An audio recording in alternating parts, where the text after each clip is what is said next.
Welcome back to another reading and correcting with me, Kindar the Tiger Writes, and Ty, the Tiger Supervisor.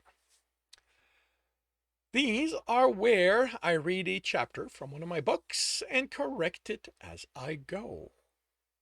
If you want to listen to these live, it's every Tuesday morning, 8 a.m. Eastern Time. And if you're looking to support me, that is on my Patreon.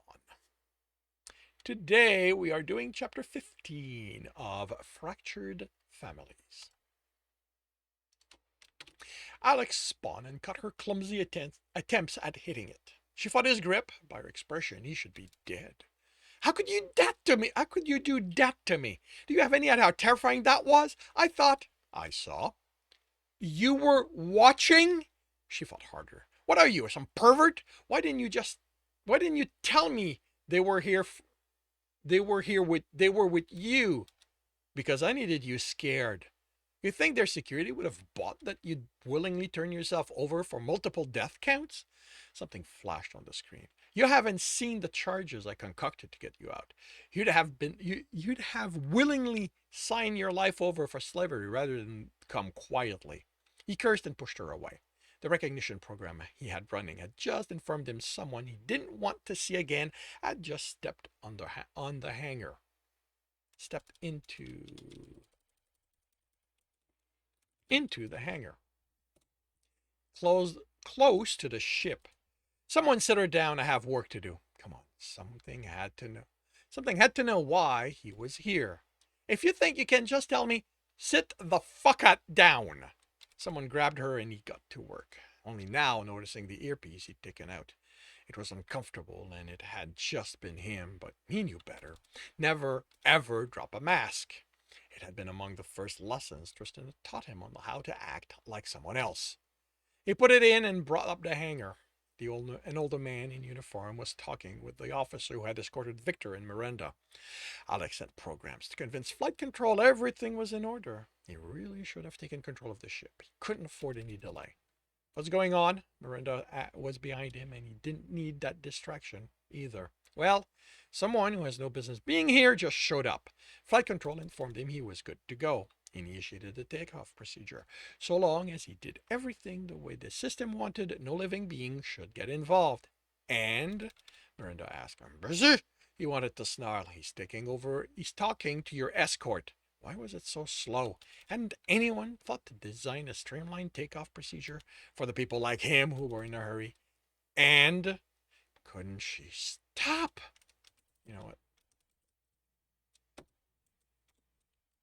Couldn't she just stop? Now he understood why Tristan kept snarling at him when he could ask a question. In the hangar, the discussion was being agitated. Whatever your escort is saying, he isn't happy to hear it. Finally, the ship was released and he instructed it to head for the open door. The force field was up, but all it stopped was the air. The general pointed at the ship and yelled something Alex was happy he couldn't hear. And? All right, enough was enough. Sit down, Miranda. I have work to do. This is my ship. He whirled on her. Do you want to fly us out? Do you want to deal with a system that might fully solidify the field because the general just figured out we have no business leaving? Because this is your ship, and if that's what you want to do, I'm going to fucking let you deal with it, with all of it. Well? He could hear the orders being sent to shut them down, but he waited. Make a decision, because we're about to hit a solid force field instead of a porous one. Fine, she snarled and laughed. He sent programs to intercept the orders and others to infiltrate the force field's control. Should have done that from the start and fuck the possibility they could have been found. He could feel her glaring at him, but at least he could work in peace. The general was screaming and running after the ship. Did he think he could just hold them in place if he caught up? Inside, the system communication port were becoming active, and swarm of programs headed for the force field controls. The ship's coercionists were getting involved, but not directly yet. Alex distorted the space between the two to give himself the seconds he needed to exit. Once they were outside, there was nothing the coercionists would be able to do. He reinforced his programs, made a wall around him. He didn't put anything offensive in it, hadn't done permanent damage yet, and if he could avoid that, maybe they wouldn't be too pissed at him.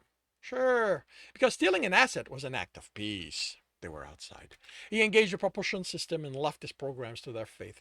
He set a course as fast as Miranda's ship could go, much faster than the Valkyrie class could reach, even if they could match his acceleration. He took the earpiece out, and the earpiece he took off, took out the earpiece and relaxed. Care to explain what happened? Miranda demanded. Looks to me like you're no longer too busy for me. Right. Miranda took orders so well. He didn't have to tell her anything. He was in charge, not her. Tristan wouldn't tell her, but Tristan also wouldn't need her. Alex did. He still needed her to play her role, so he'd have to placate her. Not that he had to tolerate the attitude. He turned to face us. First, he turned to face her. First off, ease the attitude. This is my mission. I'm in charge, so you're going to give me the respect I'm due. Her lips tightened, but she nodded. Secondly, the old man is a general of some sort. I don't know exactly what he does, but he's close to the ship's ruler, Lady Priyan, Mary offered. He'd be one of the few people who knows about Mary, and for some reason he cared that we took her. I thought you'd handle that, put the right files in the right place. I did, but I've yet to figure out how to insert information into people's minds directly. Considering his reaction now, we can count ourselves lucky he didn't bother checking his vault first. But then all he'd have done is ordered a lockdown. Someone must have told him. There was a woman, Victor said. She wasn't happy we were taking their chemist. Biochemist, Mary corrected, sulking in her seat. I saw, and it could be her. I was too busy keeping cameras and security system from remembering you. I didn't follow individual comms, but considering you were basically in the bowels of the ship, I doubt she'd have a reason to know him. That's behind us. You two go under. I'll see to Mary once I've put in the course. Aren't you worried about a pursuit? Victor asked. No, a Valkyrie class ship can't match the speed of this. And they aren't allowed anything that qualifies as attack ships. Space Gov is already scared enough of them as it is.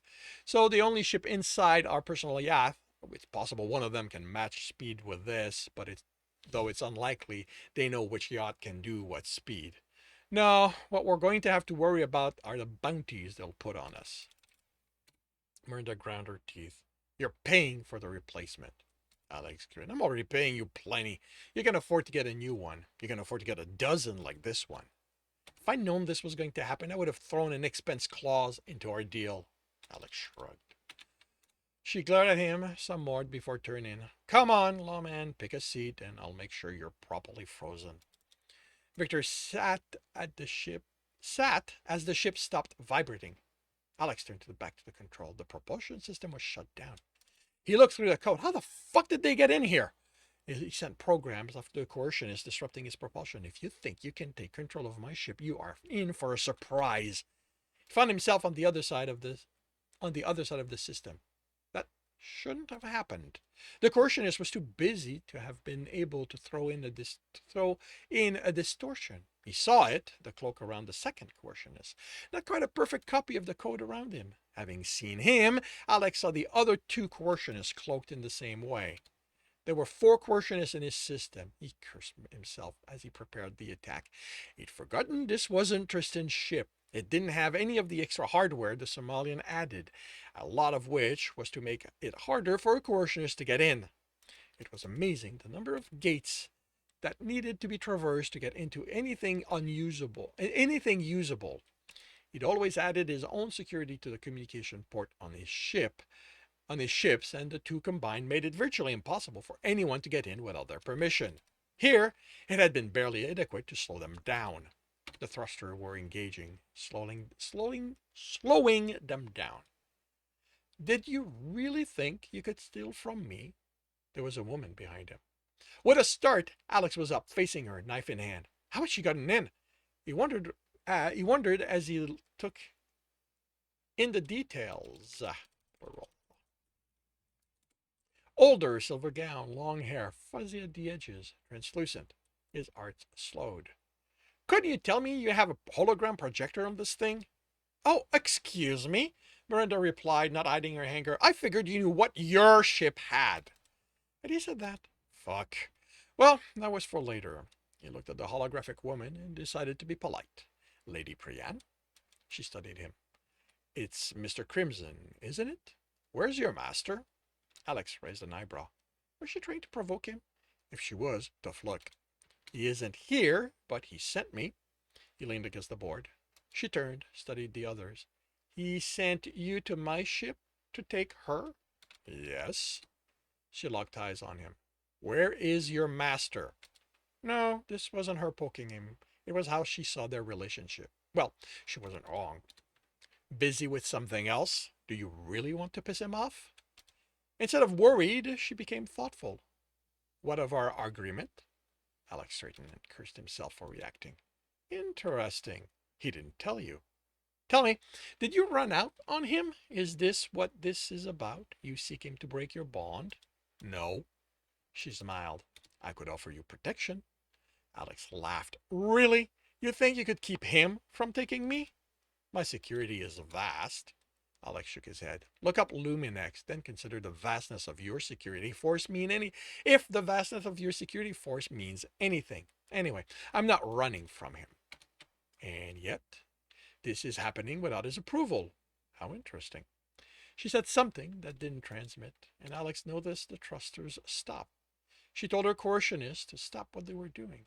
The engines weren't back on yet, though. I have to say, she said, I'm curious as to what this is about. But while the method is unorthodox, you have told me you are still his. If you've lied, I expect his anger will be directed at you, not me. When you see your master again, remind him I held up my end of our agreement. I expect him to hold up his. She turned and vanished. What was that about? Miranda asked, her anger replaced with worry. I don't know. Mary was glaring at him. She'd accused him of doing exactly that, of making sure she'd be a prisoner until he came for her. He told her he wouldn't do it. When he said so, he hadn't considered what Tristan might do. What had he just stepped into? And how pissed was Tristan going to be that he had stepped in it? It sounded like she didn't know Tristan was kidnapped. Victor said, Why is that? Really? Miranda replied, Officially, he's been on the Saga ever since I caught him. But he escaped, right? Victor looked at Alex. The Luminix things happened after that. Yes, but you, more than others, shouldn't...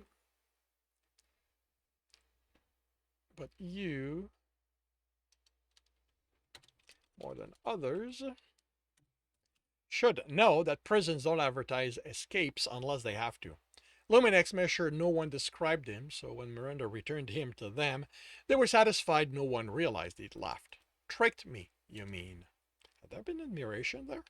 Regardless, when Lady Priam hired us, Tristan was officially on the Sayatoga. If she heard anything, she has no reason to believe it. And this thing about calling him your master? Alex considered not saying anything, but maybe this would make Victor stop dreaming and understand how things were. Just what kind of relationship do you think we have, Victor? You saw how he talks to me. You can't be so blind not to realize how he treats me. I tried to explain it to you. What I have isn't something you want.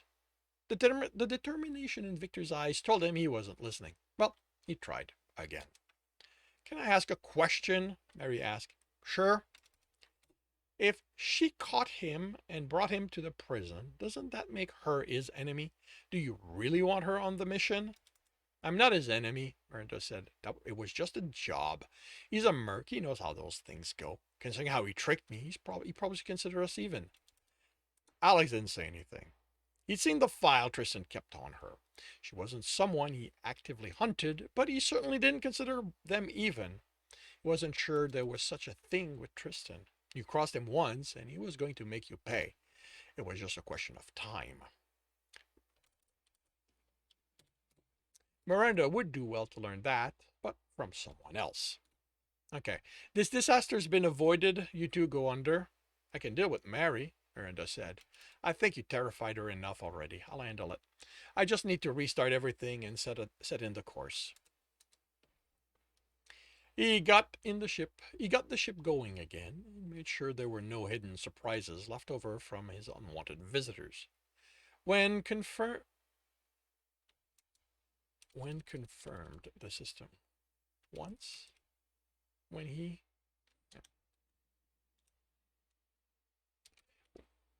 confirmed the system was safe and completely his, Victor was in his seat still, the light on the armband blinking a steady green. Mary was seated in the seat at the end of the ship, away from them. He looked into Miranda's room, and she was on her bed, the field active. Good. It was only him and Mary. Come on, he told Mary. That's your seat. He indicated the one next to Victor. I'd rather be in this one.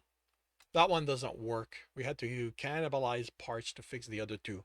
Miranda's not great at maintaining things she never needs. With a sigh, Mary got up and took a step forward. Alex grabbed her arm and slammed her against the wall. He had his forearm against her throat. Not a knife. Yet. Not yet. He wanted answers before he decided what he would. He wanted answers before he decided if he was going to kill her. Let me make something very clear, Mary. I don't like being played. I don't know. He pressed harder, let her choke for a few heartbeats, and released it. Victor knows you. He knows your file. He told me you're native to Promolian 6. So what? She spat. You weren't exactly honest, Mr. Don't worry, you'll be set free after this. I didn't arrange that, he replied, keeping his anger at bay. But I should have expected it. Oh, so you would have warned me that your master was what your master was going to do to me? No. Then forgive me for not if I'm not heartbroken about telling you a sob story in the hopes you'd be on my side. That's fair, but here's the thing. I can't trust you anymore. So I'm going to ask you a few questions, and you fucking better hope I believe your answers, because while I might need a medic, I'm not going to keep a potential traitor on my crew. And before you ask, no, I'm not going to make sure there's atmosphere before throwing you out of the ship. Are we clear? And you trust her? Her, I don't know how to control. How I controlled you was based on the lie. So now I need to figure out if I can control you. Do you understand? She nodded. Did you work for Baran? Are you Don't play with me. That guy was insane. He wanted me to commit mass murder. You think I'd have anything to do with that willingly? He searched her eyes, looking for any hint she was lying. You wanted to keep the virus. Why? Money? Why else? The thing's deadly. Do you have any idea how much a weapon like that is worth? You still wanted to keep it after you knew how it worked, how it would kill the universe? She shrugged. That's if I believed you and your partner, which I had no reason to, and I had the cure. I could have made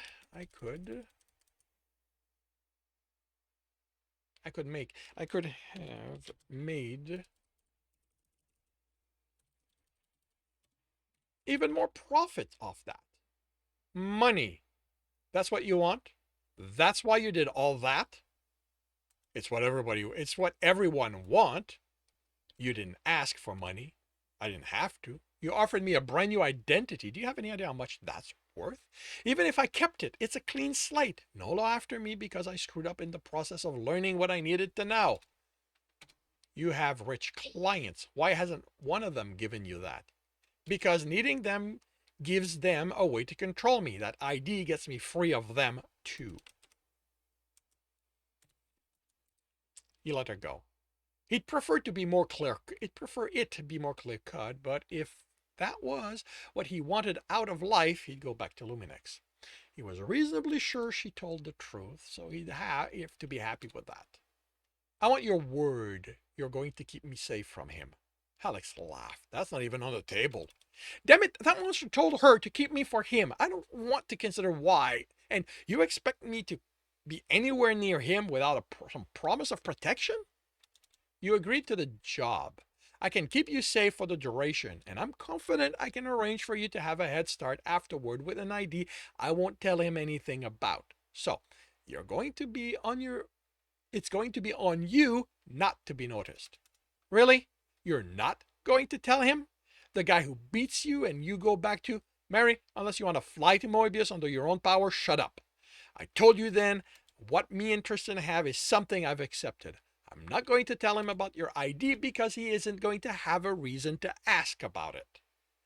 She sighed. I guess it isn't like I have any choice.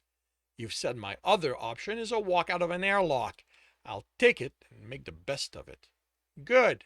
Now sit down. You're going under. Is that chair really broken? Or did you say that just to get me standing? It's not working. Miranda only works with one other person normally, and she's been solo for a few years. She's kept the ship in good condition, but I don't think she's ever looked at those seats. She sat, and he attached the armband. He turned it on and watched her grow still. She'd believed him. That was good. So long as she kept believing him, she'd play her part. After that, whatever Tristan wanted would happen. And that concludes chapter 15 of Fractured Families. If you are enjoying this, please leave a like. If you want to know when the next chapter is going to be up, subscribe and hit the bell.